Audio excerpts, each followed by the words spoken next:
तो भारतीय जनता पार्टी जनता और जनता के हितों से कोई मतलब रखती नहीं है, जनता के मुद्दों से कोई मतलब रखती नहीं है। भारत की संपत्ति लेकर के विदेशों में चले गए हैं इनके उद्योगपति मित्र, उनको लाने के लिए कौन सा ये सीए लाएंगे। नमस्कार, आप देख रहे हैं तीसरा पक्ष न्यूज नेटवर्क। आज हमारे साथ हैं आरजेडी के प्रवक्ता एजाज सर।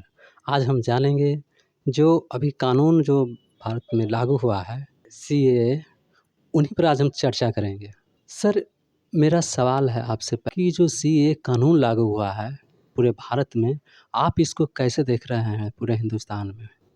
देखिए, इसको इस रूप में देखने की आवश्यकता है कि जिस तरह से माननीय सर्वोच्च न्यायालय ने इलेक्टोरल बॉन्ड के संबंध में जब एसबीआई को दिशा निर्देशित किया कि सारे तथ्य सामने रखिए और सारे तथ्यों से अवगत कराइए देशवासियों को, तो कहीं ना कहीं भारतीय जनता पार्टी को ये लगा कि हेडलाइन चेंज करना चाहिए।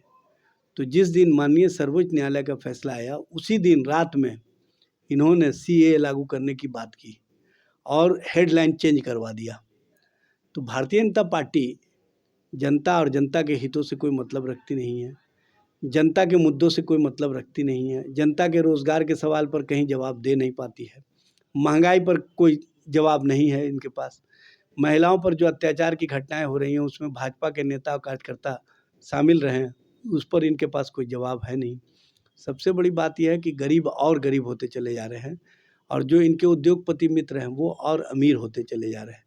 तो इस तरह की राजनीति करने वाली भारतीय जनता पार्टी जनता के बीच बेनकाब हो चुकी है, जनता के मुद्दों से ये पूरी तरह से दूरी बना चुके हैं।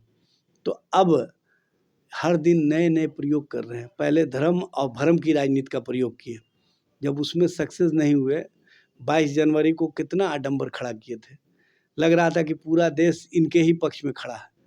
लेकिन देशवासियों ने स्पष्ट संदेश दे दिया कि हमको धर्म करने वाले ही धर्म करें तो बेहतर रहेगा, राजनीति करने वाले अगर धर्म की ओर जाते हैं तो कहीं ना कहीं इससे देश और देश का अहित होता है, ये सबको समझना चाहिए। और ये जनता का जब संदेश गया तो इनको लगा कि अब इस मामले में हम पूरी तरह से पिट गए, तो इन्होंने नया प्रयोग किया भ्रम का।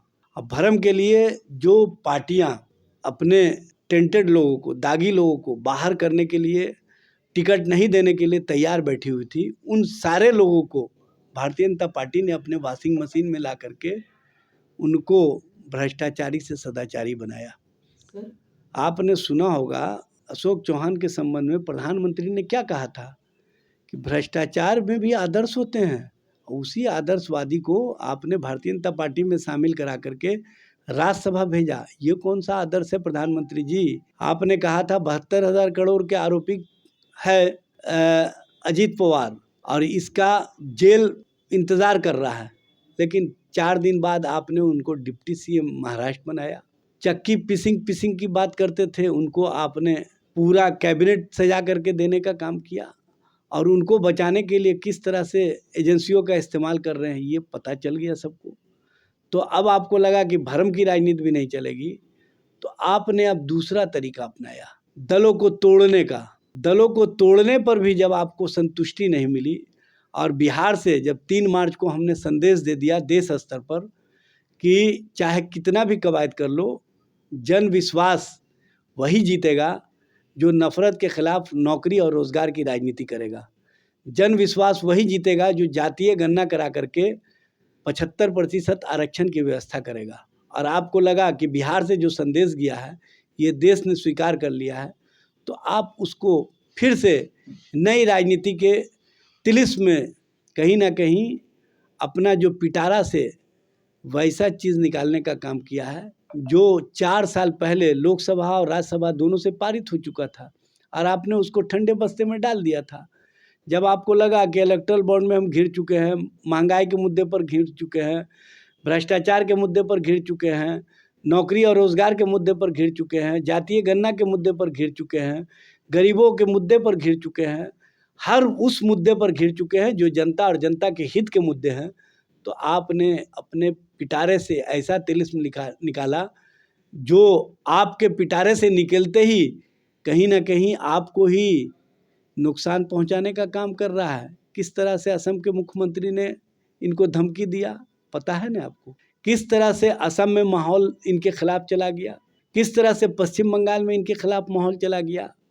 और जब विपक्षी दल इनसे पूछता है कि देश में इतनी बड़ी बेरोजगारी के लिए, रोजगार देने के लिए आप कोई काम नहीं कर रहे हैं, तो जो विदेशों से लोगों को ला करके यहाँ बसाएंगे तो उनको रोजगार कहाँ से देंगे।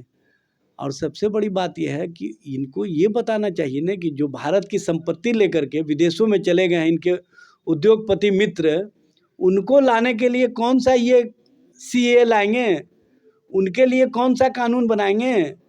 और लगभग 2014 से 24 तक में लगभग 8 लाख लोग देश के जो बड़े उद्योगपति थे, सरमायादार थे, जो बड़ी संपत्तियों को लेकर के विदेशों में जाकर के बस गए हैं, उनको लाने की क्या व्यवस्था करेंगे, इस पर न विचार दीजिए, इस पर न संदेश दीजिए।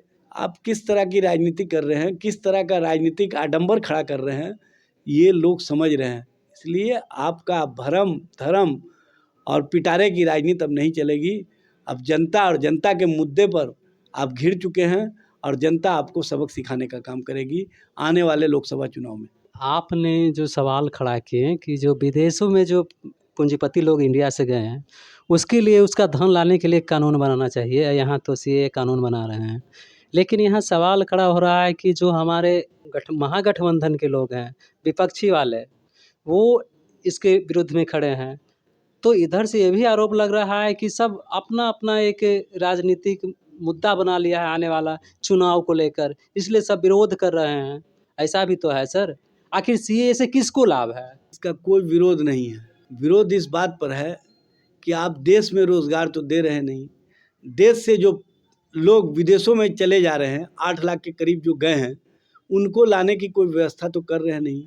उनके संपत्तियों को लाने की व्यवस्था तो कुछ कर रहे नहीं।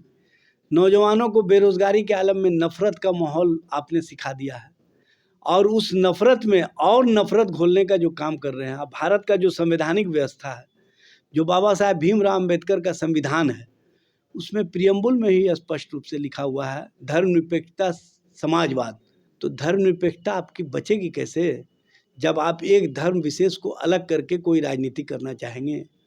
आप वैसी राजनीति कर रहे हैं जो देश के संविधान और देश की संवैधानिक व्यवस्था को कहीं ना कहीं कमज़ोर कर रहे हैं। आप वैसी राजनीति कर रहे हैं जो लोकतंत्र और लोकतांत्रिक व्यवस्था को कमज़ोर कर रहे हैं। आप वैसी राजनीति कर रहे हैं जो एक बड़े तबके को देश की मुख्य धारा से अलग करके अपना राजनीतिक हित साधना चाह रहे हैं। और आप वैसी राजनीति कर रहे हैं जो पलायन कर गए हैं, उनको लाने की कोई व्यवस्था नहीं कर रहे हैं। और जो लोग दूसरे देशों में, अगर आपको इतना ही उनसे प्रेम है तो सबसे पहले स्पष्ट कीजिए न कि जो देश के नौजवान हैं उनको हम नौकरी और रोज़गार किस तरह से दे रहे हैं, उसके बाद उनको लाने की व्यवस्था कीजिए। आप ही बता दीजिए न। आपके घर में अगर 4 भाई रह रहा है और 2 पड़ोसी के भाई को अगर आपके घर में रख दिया जाए तो आप एडजस्ट कर जाइएगा क्या? आपके घर में और लड़ाई बढ़ेगा कि नहीं बढ़ेगा? और कोलाहल बढ़ेगा कि नहीं बढ़ेगा? और बेचैनी बढ़ेगी कि नहीं बढ़ेगी? तो आप देश का लोग जो कहीं ना कहीं अपने आप को बेहतर माहौल में जी रहा है, उसको आप इस कोलाहल और बेचैनी वाली स्थिति में क्यों लाना चाहते हैं? सिर्फ अपने राजनीतिक हित के लिए, अपने वोट के लिए, ध्रुवीकरण की राजनीति के लिए। ये बहुत दिनों तक नहीं चलने वाला है। इस तरह की राजनीति आपने बार बार प्रयोग किया है और आपको बार बार मात खाना पड़ा है। अब देश की जनता, देश के लोग जागरूक हो चुके हैं और देश की जनता सब कुछ समझ रही है कि इलेक्टोरल बॉन्ड से ध्यान भटकाने के लिए आपने इस तरह का शगुफ़ा छोड़ने का काम किया। तो ये थे RJD के प्रवक्ता एजाज सर, जो CA कानून पर इनका अपना विचार था। बहुत बहुत धन्यवाद।